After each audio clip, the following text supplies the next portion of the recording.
राजनीति क्या न करा दे। कभी दो धुर विरोधी पार्टियों के नेता आपस में बहुत अच्छे दोस्त होते हैं, तो कभी एक ही पार्टी में रहकर दो नेता दुश्मनी पाल लेते हैं। लेकिन राजनीति में ना तो दोस्ती परमानेंट होती है और ना ही दुश्मनी। और राजनीति की मेरी बहुत अलग परिभाषा है, वो नीति जिसको लागू करके आप राज कर सकें। और इस बात को पुख्ता किया है आज मध्य प्रदेश से आई एक तस्वीर। क्या हुआ है राजधानी भोपाल में, सब कुछ जानना चाहते हैं तो पूरी खबर देख लीजिए, सब कुछ आपको बता देता हूं।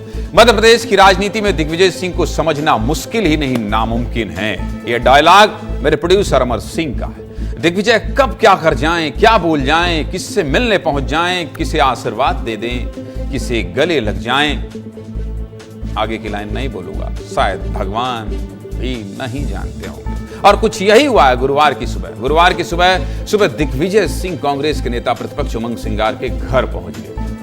अब आप सोच रहे होंगे कि इसमें क्या बड़ी बात है, दोनों कांग्रेस के नेता मिल रहे हैं। लेकिन नहीं भैया, ऐसा नहीं है। मामला इतना सीधा नहीं है जितना आप समझ रहे हैं। उमंग सिंगार और दिग्विजय भले ही कांग्रेस के बड़े नेता हैं, लेकिन हमेशा से एक दूसरे के दुर्विरोधी रहे हैं। लेकिन आज दोनों का मिलना मध्य प्रदेश में सियासी सरगर्मी को तेज कर गया। दिग्विजय सिंह और उमंग सिंगार की बंद कमरे में बातचीत हुई। दोनों नेता बाहर आए और बताया कि किसी फिल्म को लेकर ये चर्चा थी। लेकिन उमंग सिंगार ने दिग्विजय के नाम से पहले बाकायदा माननी।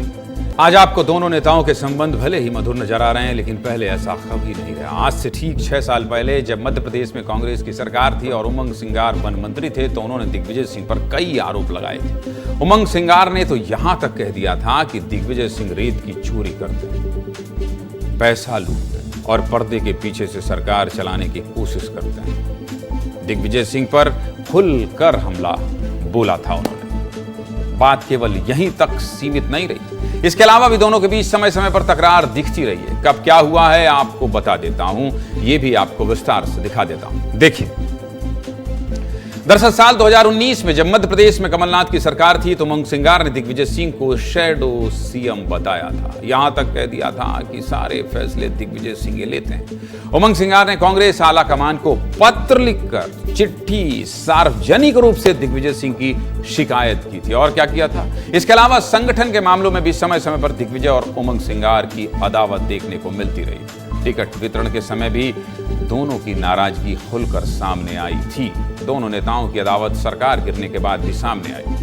जब कमलनाथ को प्रदेश अध्यक्ष और नेता प्रतिपक्ष दोनों बनाया गया, तो उमंग सिंगार ने नाराजगी जाहिर की, जिसने दिग्विजय कमलनाथ गुट को असहज किया था। अब इतनी अदावत के बाद जब दोनों नेता